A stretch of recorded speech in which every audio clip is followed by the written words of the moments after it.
There comes a moment when you've exhausted all your options while simultaneously coming across a product that reinvents your notion about what an honest and high-quality company looks like. The Healing Rose was the catalyst to that very moment for me. The Healing Rose Company is a female-owned Massachusetts CBD company based out of Newburyport that prides themselves in using only the best USDA-certified organically sourced ingredients for their vast line of therapeutic products. Their line stretches from lip balms, tinctures, skin balms, roll-on oils, and bath products. Their transparency places them above the rest with third-party tested results showcasing their intolerance to toxic pesticides, solvents, metals, and harmful elements. They provide full-spectrum CBD in many of their products, excluding their tinctures, which carry a broad spectrum profile, ideal for not having to worry about any low-level THC, which is common for many CBD products.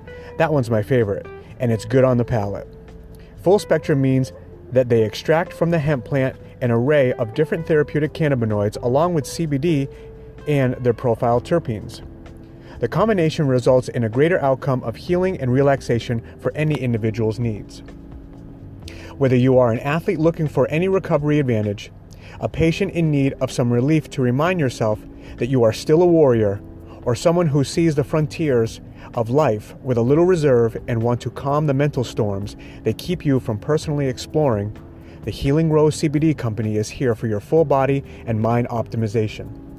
Please visit thehealingroseco.com to explore their diverse line of products and support one of New England's best rising stars in an industry where ethics are fundamental, and a company like this will only be found sitting at the throne of it all. Use the code SAGAS, S-A-G-A-S, for 10% off your purchase. Again, visit thehealingroseco.com and use the promo code SAGAS at checkout for 10% off your purchase.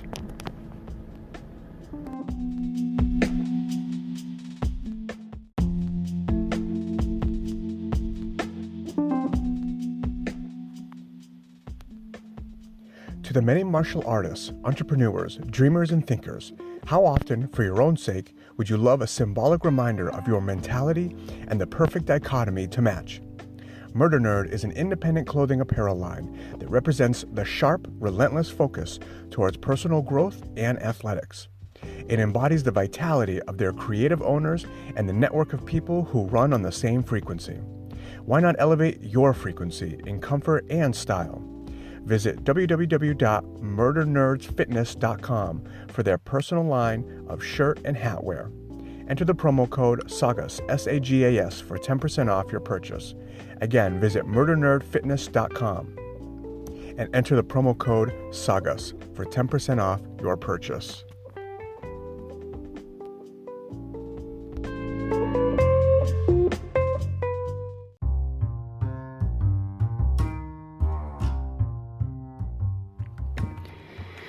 All right, guys, here we go. We're going to do our best here.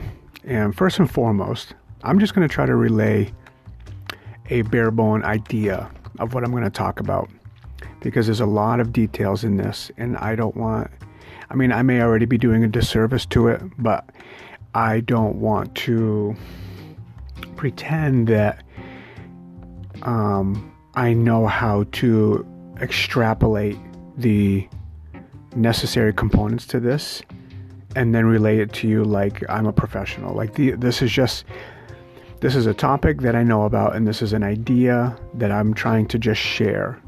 So then afterwards, anybody who wants to learn more about it can obviously explore it themselves and then go to a professional.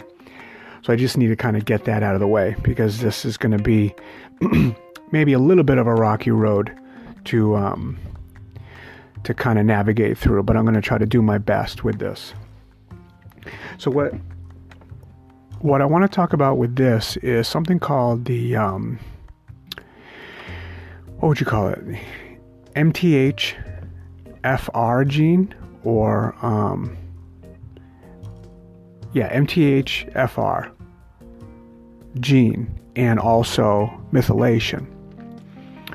So I guess first and foremost, let me just say, a while back we went to see an integrative doctor who was very good, and she was very helpful. to a certain degree. And her scope was looking at things more metabolically, right?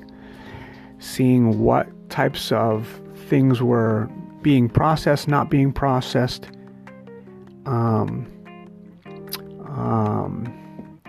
things based around, I guess you would call it just lifestyle, dietary issues, because some people just don't break down certain components, right? Like, for example, like a metabolic problem. I mean, there's a lot of them, but like some people that do like a ketogenic diet, right? You would assume that that's can be a good thing for certain people if you do it right, right? I mean, you can still eat like a pig and just eat a bunch of bacon and dairy and think you're doing keto, but you are technically, but it's not, there's not a lot of insight in nutrient density when it comes to just doing it that way. But anyways, like you can do that, and you may have a certain type of metabolic disorder where you don't really break down, you don't do well with lipids, so you could have like a lipid toxicity. And that's kind of what I mean. Like there are areas in your biochemistry where the functioning is off a little bit, so you don't create or break down things properly, which then can kind of manifest into a symptom. And something like that you don't really know until you try something, unfortunately. That's why blood work is so important. But who can really do blood work before you do any type of diet? But whatever, that's a different thing. So we went there, and like I said, very helpful. And she was great because she kind of gave me full reign of being able to order whatever kind of blood work I wanted. So I was able to do a ton of different things. I was able to do tests for different molecule carriers that you don't usually test for, which are just like tiers above kind of what you would get when you go to see your primary doctor.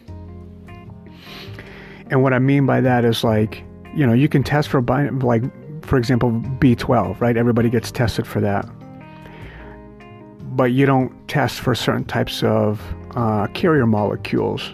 And one of them is like in urine. It's called an MMA. And you could get your test results back and your B12 looks fine. But if you're deficient in these kind of carrier molecules, it tells you that you're not actually absorbing these really essential vitamins in your body cellularly. And that's a huge clue, because you could ignore someone's symptom that could be coming from a type of deficiency, but because your base level test comes out okay, you kind of ignore it and move on. So there's different kind of levels to that. It's the same thing with the thyroid. You can test your TSH, but there's also the hormones that you check for. You could have Hashimoto's with perfectly fine TSH, and you don't know it because no one's testing your TPO antibodies, and you could have tons of antibodies. So you could be in a certain stage of this and not even know it, and no one addresses it because they want the TSH to move. And that's a horrible way of looking at things, in my opinion, because it pretty much says, until you feel like shit, come see me, So it's like you kind of have to wait until the last domino falls for you to go and see somebody, but nobody wants to do blood work to see if maybe the first two dominoes have fallen already, so that we can prevent that last one.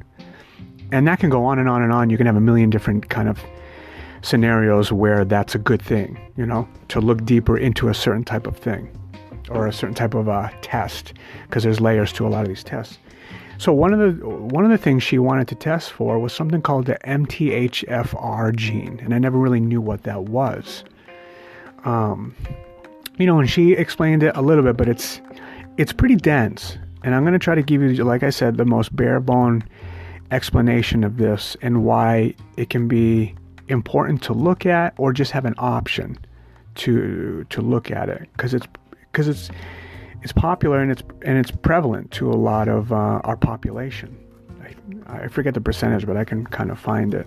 Let me see something. So we order this test, HFR. There we go. And we order this test, and then my wife comes back with the results, and what she has, or what we find out, is that in that gene, she has two, I guess you would call it heterozygous, right? Heterozygous gene? Let me see.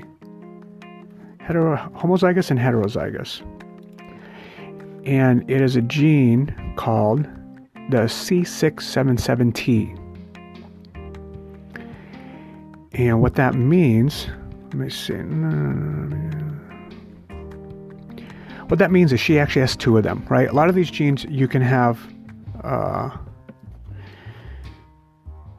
your parents kind of can pass one on to you. Either your parents, your father gives you one, your mother doesn't, or your mom gives you one and your father gives you one. So now you have both of them.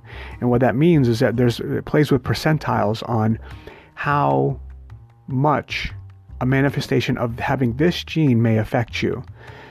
And the percentage is lower when just one parent gives it to you.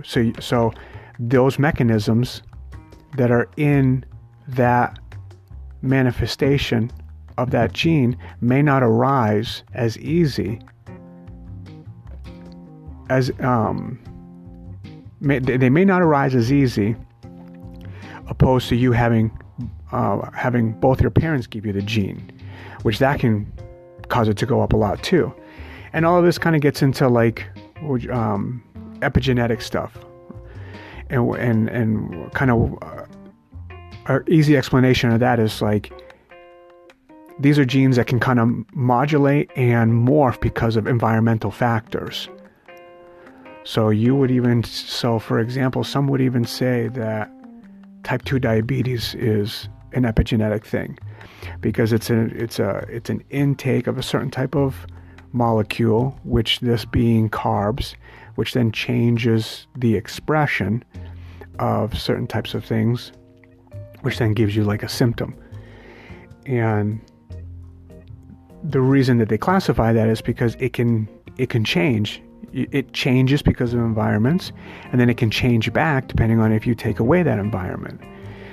And it's a great thing in a way, because it doesn't make you a victim of the destiny of a gene problem to a certain degree, because in the end it tells you that it can be influenced, and you can be an active participant in that influence, which is why, with the type 2, you can take metformin and you can be on these medications. But if you try to regulate your carbohydrate intake, and you do exercise, and you do all the things that you can do to the best of your ability, you can move that marker, and that needle starts to shift a little bit, where you may actually not need that medication and actually come out of type 2 diabetes. You've epigenetically changed that expression because you've taken away that environment. And that's kind of how this thing works too, the MTHFR gene. And what that does is that it influences methylation. Methylation is something that it's like a biochemical process. Kind of a techie kind of way of saying it. It's a transfer of like 4 atoms, 1 carbon atom and 3 hydrogen atoms. And there's a problem that can happen with this, because if you have that gene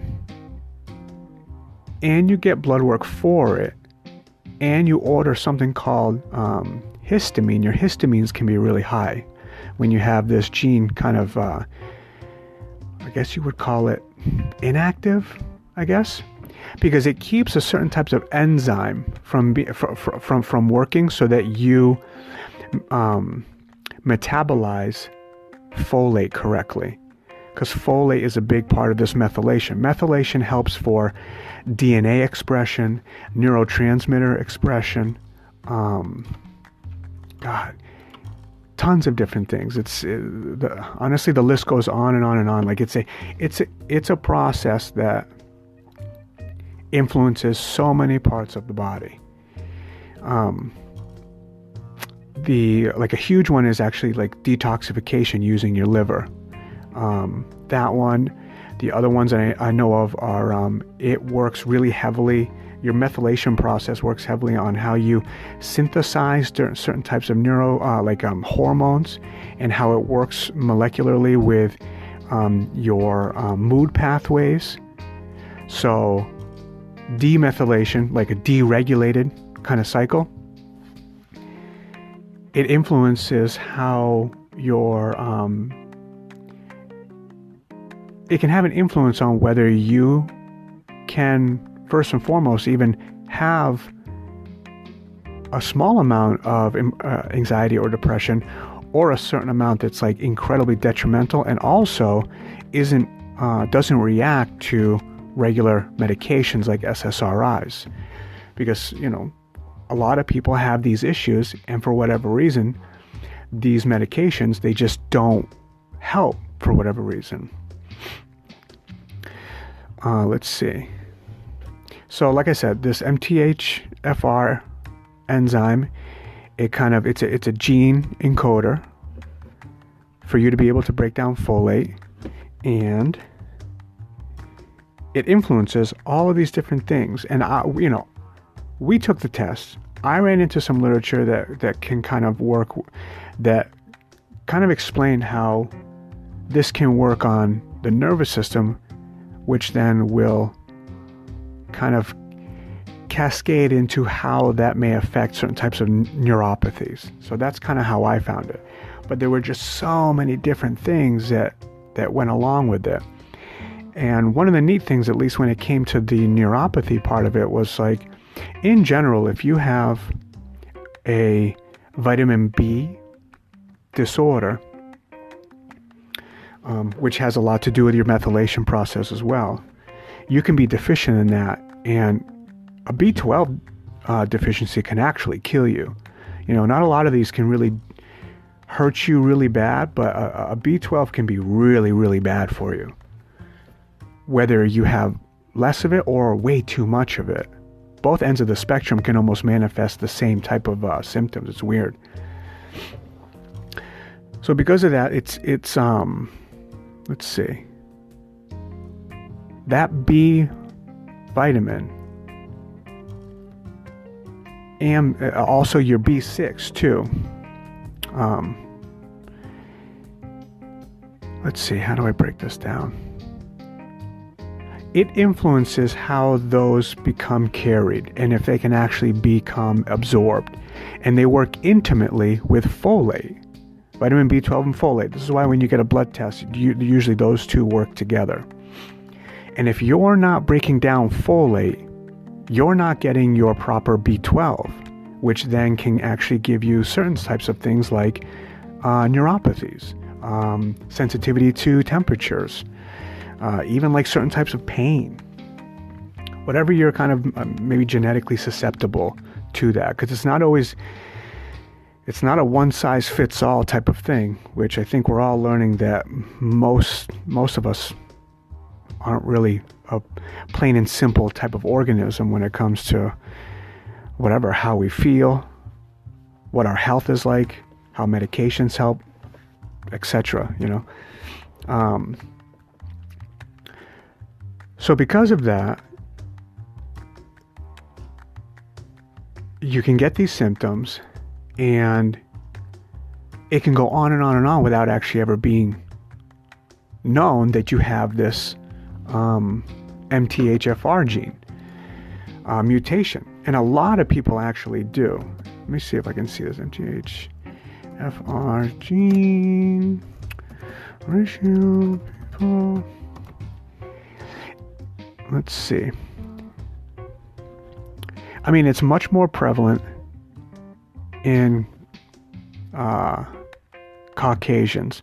Not so much with like African Americans or Hispanics or anything like that. It's a much lower number, but it's a lot more for European Caucasian. And I forget what the numbers were for the United States, but it was quite a bit.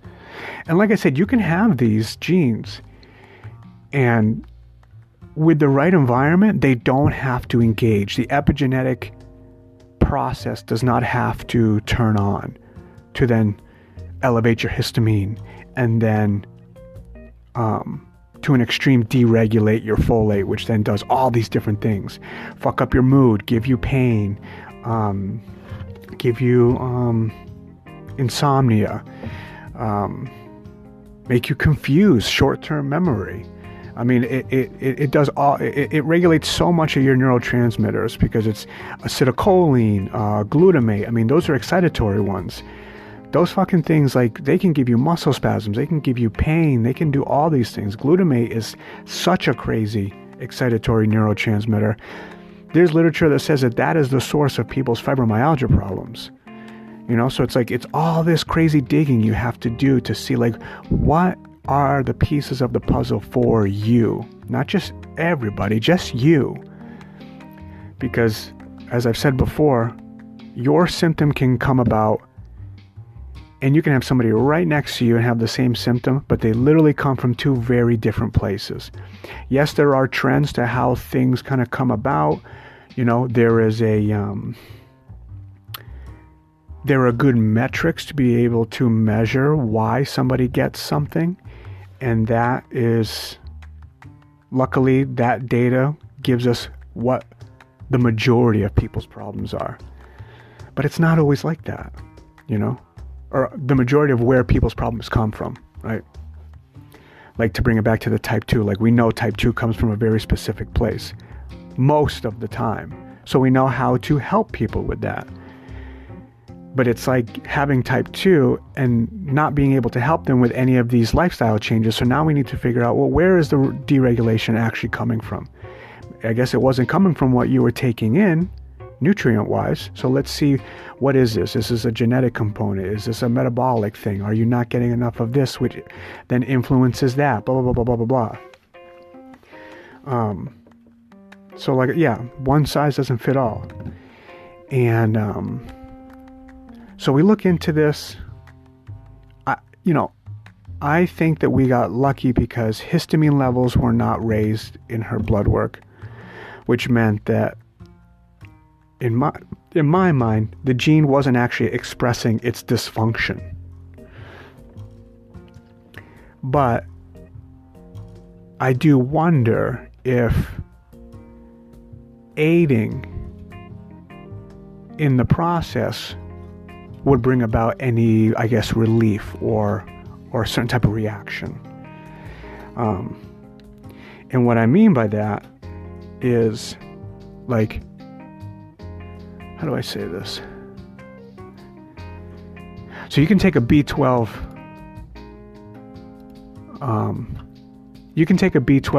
supplement, and it can be the wrong one for you. And what I mean by that is, like, they make, what is it called? Methyl Whoop. There's a certain type of B12. Yeah. Is it methylcobalt? Yeah, there is a... So let's just do... There's a certain type of B12 supplement that kind of... It skips the process of conversion. I think it's called methylcobalamin. And it skips a certain process because you don't have the enzyme to break down folate. We can just skip that and give you the B12 that then now will then convert into what it needs to feed your cells without needing to go through the process that's actually not there or dysfunctioning because of your gene. And it's the same thing with folate. You can take methylfolate and skip that little hiccup space that isn't allowing you to absorb it, so then now you can absorb it. You kind of get rid of the middleman in there, but you don't know to get that if you don't know you have this gene. And the funny thing is, they make these supplements, but they're more expensive. So everybody kind of wants the less expensive version of everything. So we go with the more accessible, more affordable one, which is actually detrimental in a weird way to you if you have this gene and it's engaging, because you're just not getting it. Never mind, like, you take folic acid, like it's kind of fucked up. When I looked into this, you realize that in the early 90s, food industries put folic acid with the intention to give people, I don't know what you would call it. It was a health benefit to introduce folic acid. It's in fucking cereals, it's in oatmeals, it's in tons of different things. You know, needless to say, it's in a bunch of processed foods, really. And the literature now shows that, like, having folic acid it's actually bad for you. Yes, it might be bad for you, like, at high levels, and maybe it's the combination of the processed food compounded with the folic acid that's obviously not good for you. That just by the nature of itself is not going to be good for you. But it's just kind of weird that we're giving people folic acid knowing that the thing in itself, because of its cheaper version, it's not methylfolate, it's folic acid. What you want is methylfolate. And that's what you have to take if you have that gene. If you have that gene and it's engaged and you're just eating a bunch of processed foods, never mind everything else that's in that food, but that folic acid is going to hurt you. And they put it in all the foods, and now it's still it's in all the foods. Even though the literature has backpedaled itself in saying that, yeah, this isn't really that good for you, you know? So just another reason to kind of like know what you're eating, I guess, and know where you're at. It's just, it's a shame that it's just such a labyrinth when it comes to food and the body. You know, you want to keep it simple, but keeping it simple is fucking boring in a way. You know, I want to eat yummy food. I want to eat this. I want to eat that. I want to go out. I want to live a sentient human life with the indulgences of like tasty, artistic food. Whatever that is, if that's a fucking awesome steak or, you know, some great vegan dish with Indian spices, like, you want that. But it's just too bad just how aware we have to be of what is in this stuff and being mindful of how we feel when we eat it, you know, or enough of it, I guess. So, let me see something. Yeah, and, you know, to go back on just even another part of this, like the anxiety and depression part, there's an actual prescription medication for a certain level of methylfolate that you can give a patient, and it starts to help their manic depressive moods when SSRIs actually haven't worked. I never knew that. I never knew that you could help someone's mood by just giving them pretty much a very high potent vitamin. I don't know if there is any carrier molecules in there so that you can kind of metabolize it better, because some things you combine with like good carrier things so you have better absorption. That's what what would you call it? Chelated magnesium would be, right? You can absorb magnesium in a certain way, but when it's chelated, it just means that they've added a carrier molecule on it so that you can have a better absorption of it. It's tough to absorb certain things. They're not, what's it called? Maybe bioavailability, right? The bioavailability of it can be a very low percentage, which can suck, but sometimes that little bit helps people, just that little amount that they need. So, let me see something. Yeah, so you can have, I might have said it wrong earlier, but if you get this test for the gene, you can be heterozygous, which means you just have one gene from one parent, and that's that C677T. And or you could be homozygous of that gene, which brings up your percentage of it being detrimental to you and actually turning on. And like I said, there is an aspect to this that is a little bit in our hands, because once you find that out and maybe you don't have the symptoms, you can know maybe to stay away from certain things or to dig into it with your doctor and say, hey, what can I do in my life that I don't turn this on? Because the gun's loaded in this. And my actions are really going to just kind of be the great decider on if the trigger's pulled on this. So what do I do? Habit-wise, eating-wise, lifestyle-wise, whatever. Because that's the epigenetic. It needs the environment. You give it the wrong environment, we're turning on. It's going to turn on.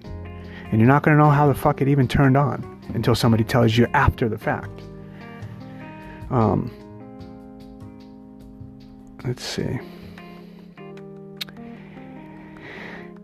Yeah, so we find this, we go through the blood work, we do all that stuff, we find this gene out, and,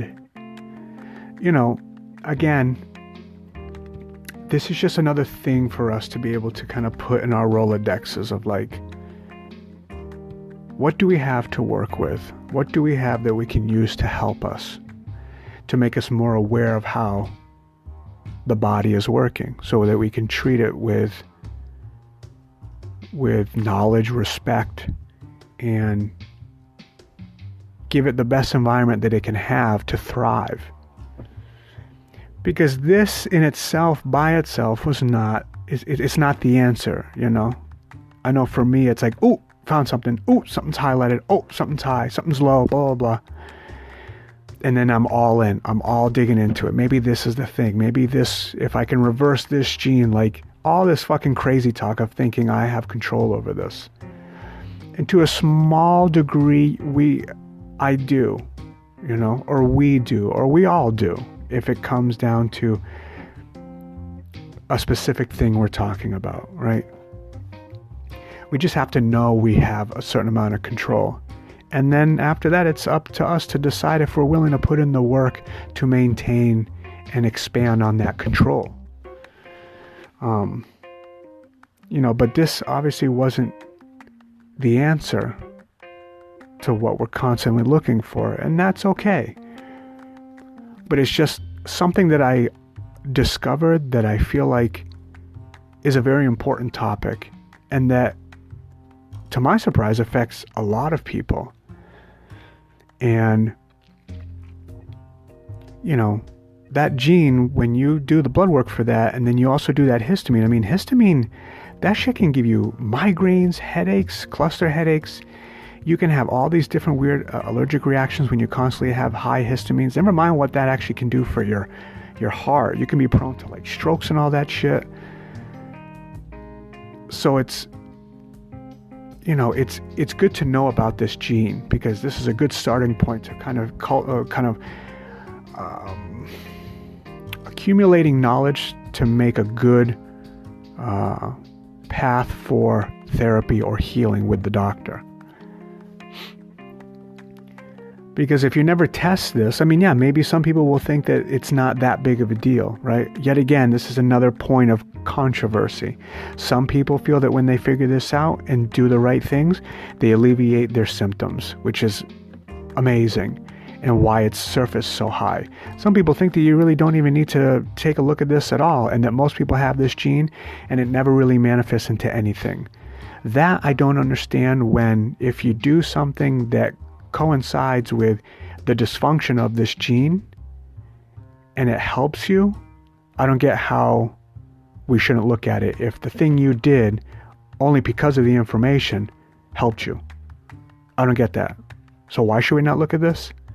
I don't know if that's just kind of a game of majority minority, like everything else. Well, the majority of people are fine, so we'll just go with the consensus that we don't need to look at it, because nobody really gives a fuck about the anomalies, of healthcare for whatever reason, the smaller demographics.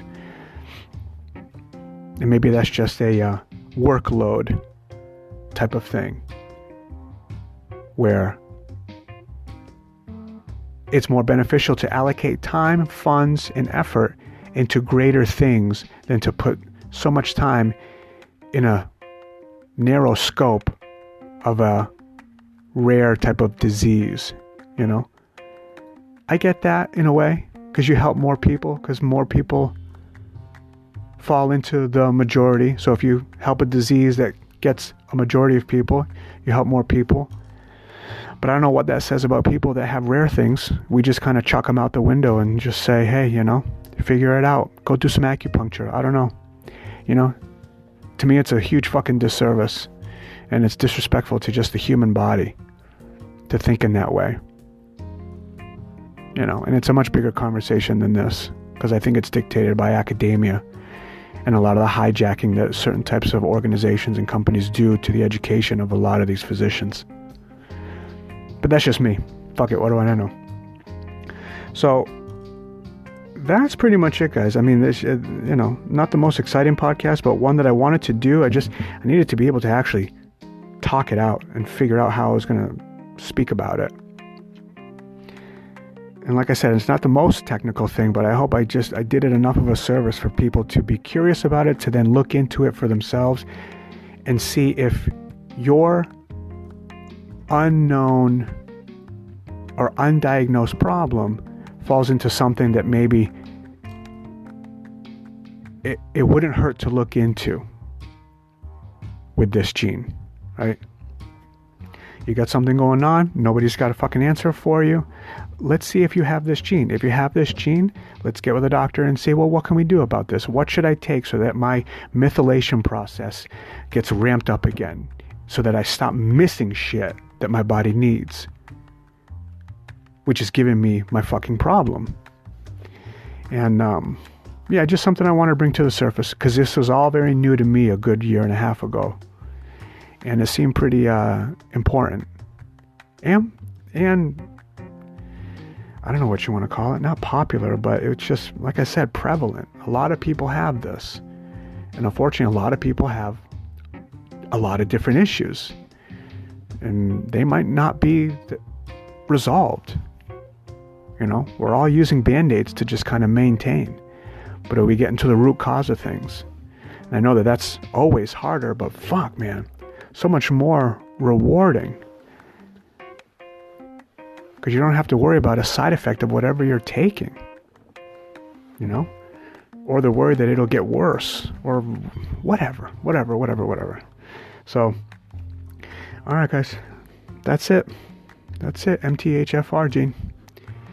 And I think that's it. Covered it all. All right, guys. Peace and love. Thank you so much. Bye.